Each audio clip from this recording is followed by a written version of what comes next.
I'm Cadet Hessler, and we're teaching cadets how to tie down their cat eyes to their ACH. So first you're going to need about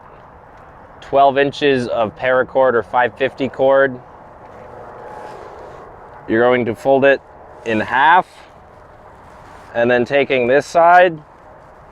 you're threading it down through the cat eyes, and then with the two loose ends,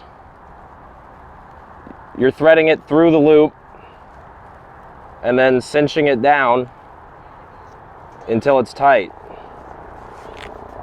At which point, you're threading it through the back of the ACH cover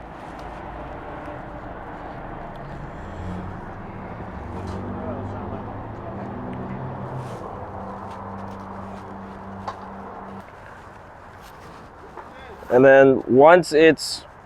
secured like so, you tie the excess string